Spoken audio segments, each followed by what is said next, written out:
ఈ గొప్ప కార్యక్రమానికి ముఖ్య అతిథిగా విచ్చేసిన సోదర సమానులు, సుదీర్ఘకాలం రాజకీయాల్లో ఉండి కార్యకర్త స్థాయి నుంచి ఈ రోజున మన ఆరోగ్య శాఖ మంత్రిగా మన ఎన్డీఏ ప్రభుత్వంలో మంత్రిగా పనిచేస్తున్న శ్రీ సత్యకుమార్ యాదవ్ గారికి ఇదే మా సాదర స్వాగతం. ఉదయగిరి నియోజకవర్గ ప్రజల తరఫున వారికి ప్రజల కష్టాలు తెలుసు, స్పష్టమైన అవగాహన ఉంది. ఏ ప్రాంతంలో ఎవరంత కష్టపడుతూ ఉంటారు, ఏ ప్రాంతంలో అవసరాలు ఎలా ఉన్నాయి, ముఖ్యంగా మన ఉదయగిరి నియోజకవర్గం గురించి పూర్తి అవగాహన ఉన్న మంత్రి గారు. వారు ఇక్కడ చాలా మందితోటే పరిచయాలు ఉన్నాయి, సంబంధాలు ఉన్నాయి. అలాగే మన గౌరవ ఉపరాష్ట్రపతి మన ఉదయగిరి నియోజకవర్గానికి 78 నుంచి 85 దాకా శాసనసభ్యులుగా పనిచేసిన శ్రీ ముప్పవరపు వెంకయ్యనాయుడు గారికి అత్యంత సన్నిహితులు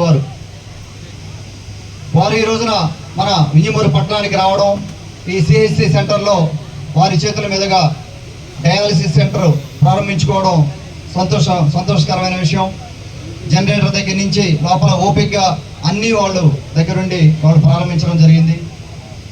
ఇది డయాలసిస్ సెంటర్ అనేది, డయాలసిస్ పేషెంట్లు అనేది ఉదయగిరి నియోజకవర్గంలో 8 మండలాల్లో పలు కారణాలు ఉన్నాయి. దీనికి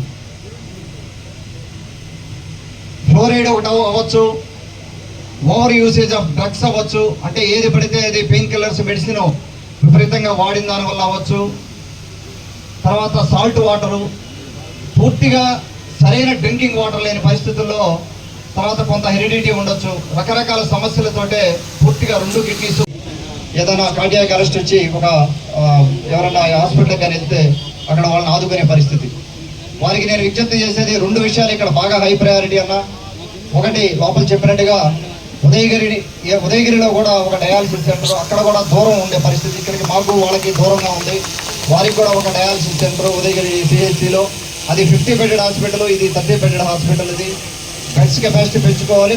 దానికంటే ముందు మనం ఎమర్జెన్సీ ట్రామా సెంటర్ ఒకటి ఏదైనా మీరు సహాయం చేస్తే.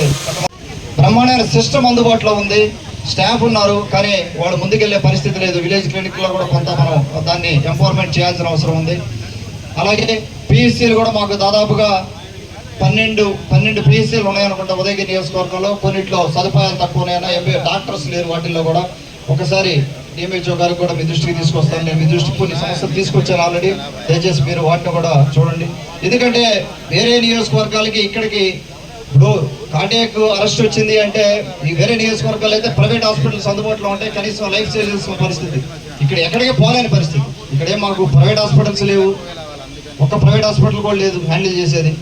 అలాగే చిన్న స్నేక్ బైట్స్ వచ్చినా కూడా ఏదైనా ఎమర్జెన్సీ అయితే చనిపోయే పరిస్థితి.